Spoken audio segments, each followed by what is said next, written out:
Some good news if you're a Steelers fan. They have clinched a spot in the NFL playoffs regardless. So they can lose out for the rest of the season. They will make the NFL playoffs. That's good news. Bad news. TJ Watt hurt his foot. I don't know if it's serious or not, but it seemed like it was serious. He went to go get an x-ray right after the game. As I record this video, I don't have any more news on his foot injury, but I will keep you guys updated throughout the week. George Pickens was not able to play in this game. He wasn't able to play last week either. He's dealing with a hamstring injury that he suffered last week in practice. And this team will have to play 3 games in 10 days. Game number 1, they lost to the Philadelphia Eagles. Game number 2 is next week against the Baltimore Ravens. And then a quick turnaround. Within a few days, you have Sunday, Monday, Tuesday, Wednesday. Within 4 days, they'll have to face the Kansas City Chiefs.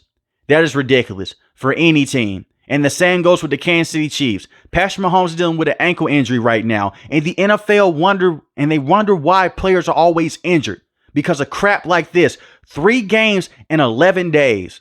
And they say that they care about players, but yet they're extending the season. They're putting games closer together. We'll see what happens. But when I look at the situation for the Steelers and today's game against the Eagles, you were without your top wide receiver and George Pickens. You would think, hey, we can rely on Najee Harris. Let's run the football with our running back that we selected in the first round a couple of years ago. Najee Harris gave you absolutely nothing in this matchup. 6 carries, 14 rushing yards, absolutely nothing. Now, Najee Harris is not a bust. Najee Harris did have 3 games when he had over 100 yards rushing. The problem that I have with Najee Harris, and I've said this throughout his entire career, he's not a fast running back. So when he goes against the physical defensive lines that are stout up front, he's not going to get much breathing room. And he's not the type of running back to make moves in space like a Saquon Barkley, like a Josh Jacobs. Najee Harris, solid running back at best. I see why they went out there and they declined the 5th-year option. He's not a bad player, but for what the Steelers need, he's not that running back. He's not a game changer. Jaylen Warren has the speed. He has the ability to get out of the backfield, make some guys miss with the speed and explosiveness that he has. Najee Harris just doesn't have that. He didn't even have that his rookie season. Very good player, don't get me wrong, but this is not the type of running back that you will want to keep long term. Because you're looking for a game changer back there. A guy that can catch the football out of the backfield. That have extra juice. That can make a tackler or 2 miss behind the line of scrimmage. Those are the type of running backs that you draft in the first round. You look at Najee Harris. He's not the guy. You have to go against elite level defenses. And you have to go out there and run them over on a consistent basis. He hasn't done that down the stretch. And he's not dealing with an injury. That's why Jaylen Warren was brought into this offense. And he was featured as much as he was last season. When I look at this game, that showed that. A top rushing defense of the Philadelphia Eagles, but you're a former first-round pick. You're the leading running back with the Steelers. Show up. Jaylen Warren only had 4 carries, 12 rushing yards. The Steelers love to run the football. When they can't run the football, they're in trouble. Russell Wilson has been a very good quarterback. I'm not going to come on here and say Russell Wilson is the reason why they lost his football game. They lost his football game because the offensive line could not dominate and impose their will on the Philadelphia Eagles defensive line, and they could not open up rushing lanes for Jaylen Warren or Najee Harris. And you knew that your wide receivers are going to take a hit. You no longer have Deontay Johnson. So George Pickens is essentially your number 1 guy for sure. He's your number 1. In some cases, he's your number 2 also. Shout out to Calvin Austin III for stepping up over the last few weeks. He had a fine game today. 5 catches, 65 receiving yards. He's not a number 1 wide receiver. Big Pat at the tight end spot had a receiving touchdown in today's matchup. He has been very good since Russell Wilson has been placed into the starting lineup. I like Big Pat. Very good receiving tight end. Does a lot of good things in the run department. You're not going to get me on here to talk bad about him. He's a good player. But besides those two, no one else could step up in the receiving game. Mike Williams, 1 catch, 15 receiving yards. That's it. Najee Harris, your first round pick many years ago, 1 catch, 7 receiving yards. It was going to be a struggle against the Philadelphia Eagles, but they tried to go out there and beat them in a dogfight. Unfortunately, the Philadelphia Eagles, they have too many weapons. They have an A.J. Brown. They have a Devontae Smith. They have a Saquon Barkley. They have a Jalen Hurts. Russell Wilson can't go out there and do everything on his own. And Arthur Smith, you know when the Steelers are in trouble, they bring in Justin Fields to run the football. He came in, he got hit, he hurt his stomach. He was out for the rest of the game. He's scheduled to be okay long term, but they have to stop using Justin Fields like that. And I said that against the Cleveland Browns, Thursday Night Football in the snow. When you bring in Justin Fields, let him at least pass the football here and there. Don't always just run the football with Justin Fields. And that also says something else about the Steelers' run game. When you have to bring in your backup quarterback to get some rushing game going, that says a lot about your running backs on your roster. I'm just saying.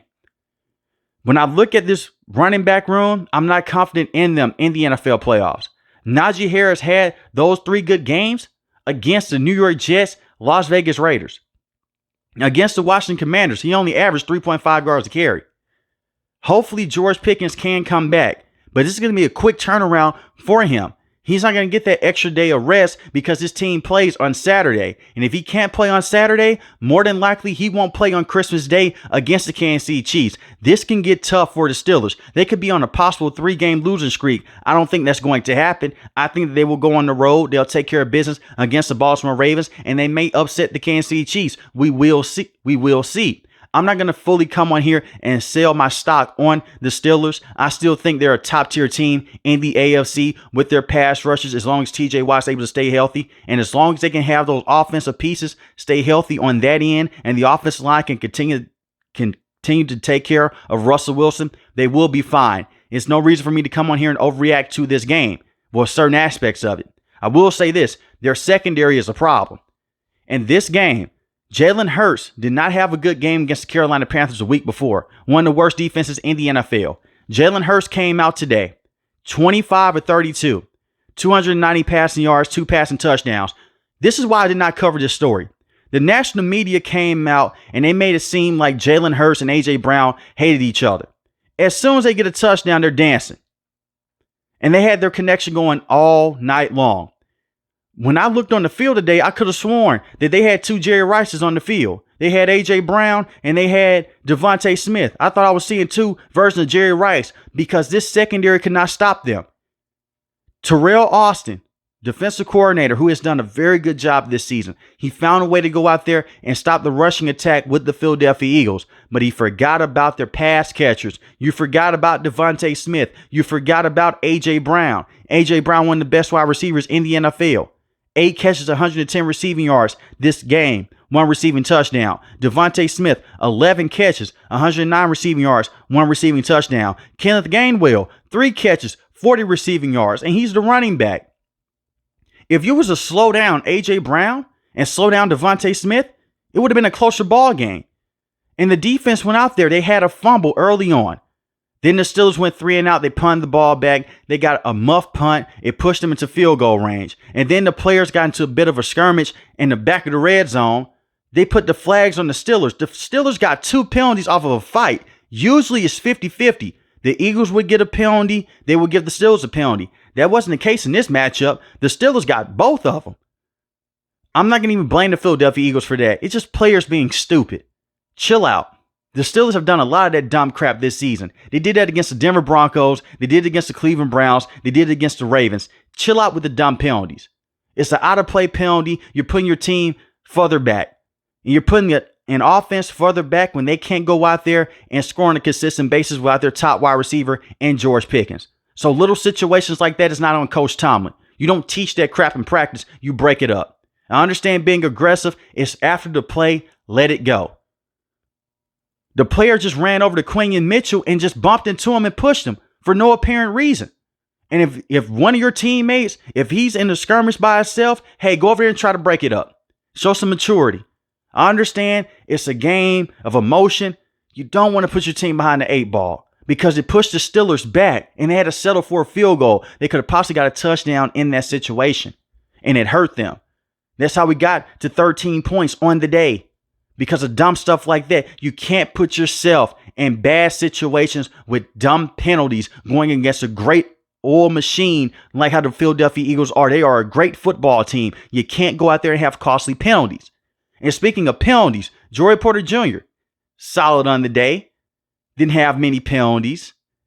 What were you doing in man-to-man situations, Joey Porter Jr., who has been the number 1 corner with the Steelers?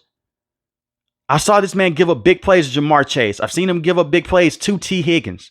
He gave up big plays today to A.J. Brown, to Devontae Smith. Understand Dante Jackson was out majority of this game. Now, I will say this. This is what works into the Steelers' favor. In the AFC, not too many teams have top-tier wide receivers entering the NFL playoffs. I am worried about the Chiefs matchup because I can see the Steelers' defense giving up a lot of chunk plays to Xavier Worthy, possibly Travis Kelce, and DeAndre Hopkins. We'll talk about that when the time comes. When I look at this situation for the Steelers, you have to tread lightly here. If TJ Watt's going to miss a significant amount of time, you have to find a way to go out there and put pressure on the quarterback without him. This defense without TJ Watt is not even top 10, not even top 15. It's a significant drop-off. He had 2 sacks in today's matchup. He had a forced fumble on Jalen Hurts. He punched the football out. He is still one of the best defensive players in the NFL, and I hope that he is okay. But without him, they're not going to make a deep playoff run. I don't trust Coach Austin to go out there and find ways to scheme guys and move guys around. I don't trust it. I know that you have Herbig, you have Alex Highsmith. Neither one of those guys are TJ Watt. TJ Watt takes on double teams. The Philadelphia Eagles have a great offensive line. They were still double teaming and chip blocking TJ Watt. You have to find a way to go out there and at least neutralize the opposing offense without TJ. When I look at the rest of the game for the rest of the players on the day, Patrick Queen continues to look solid. Led the team in tackles yet again. He's been good. Since the Raiders game, he's been a very good player. I will say that about Patrick Queen. And I was down on Patrick Queen because he didn't do much with the Baltimore Ravens until they made the trade to bring in Roquan Smith. But he's been a very good, solid player. DeMonte Casey was number 2 in tackles. You hate to see when a safety is number 2 in tackles. You hate that because you know that the quarterback or the running back is getting into the second level on a consistent basis, or in this case, your defense is giving up a lot of chunk plays to wide receivers, and that was the case in this matchup to A.J. Brown and to Devontae Smith. And the pressure was not always consistent on third down, even when T.J. Watt was in the game, because Jalen Hurts was able to take off and extend the play. I can see scrambling quarterbacks giving this team a lot of problems also. Not Lamar Jackson. They play Lamar Jackson a little bit different. But when they play everyone else, it's tough. Jalen Hurts had 15 attempts, 45 rushing yards, but it's his ability to go out there and keep the play alive and move outside the pocket. This was not a terrible game by the Steelers, but this was a tough loss because you look at their rest of their schedule within the next couple of days, it's going to be tough. And I'm going to throw this idea out there. The fact this team has already made the NFL playoffs, if they go out there and they defeat the Baltimore Ravens next week and they possibly clinch the division there, because it is possible, that means they would have defeated the Baltimore Ravens twice. They have already defeated the Cincinnati Bengals. They have to face the Bengals one more time last game of the season. They've already defeated the Cleveland Browns. That may be good enough to win you this division. If you defeat them next week, I'm not playing starters on Christmas Day. You may say that's being a coward coach. I don't give a damn. That's you playing 3 games in 11 days. You're worried about the postseason at that point. I don't see the Steelers getting the number 1 seed either. Because the Kansas City Chiefs, they already have 13 wins. And you look at the Buffalo Bills, they already have a lead above the Steelers also in AFC wins, and they have a better record right now than the Steelers. You'll have the home playoff game because you won your division. So next week, they go out there, they defeat the Baltimore Ravens. I'm not playing starters on Christmas Day. Personally, if that's me. I don't want to run the risk of having guys going out there, them getting injured, and them possibly missing the first game in the NFL playoffs. Just like how TJ Watt had to miss the NFL playoff game last year against the Buffalo Bills. And look at how bad the defense looked then. I think the NFL, I understand it's a holiday. You need to chill out on that. Put other teams in those situations. And I look at the Kansas City Chiefs, not to just show bias here. Patrick Mahomes is dealing with an ankle injury that he suffered against the Cleveland Browns. It's a quick turnaround for him also. And the same with the Houston Texans. You already have players that get injured on a week-to-week basis. And to play 3 games in 11 days, that's tough for anyone. But let me know in the comment section below, how do you feel about the Steelers and this team moving forward? And do you believe that they will still win their division? If you're new to the channel, hit the subscribe button. If you like the video, hit the like button. Most importantly, I want each and every last one of you guys stay safe, stay positive. Thanks for the video, guys. God bless. Peace.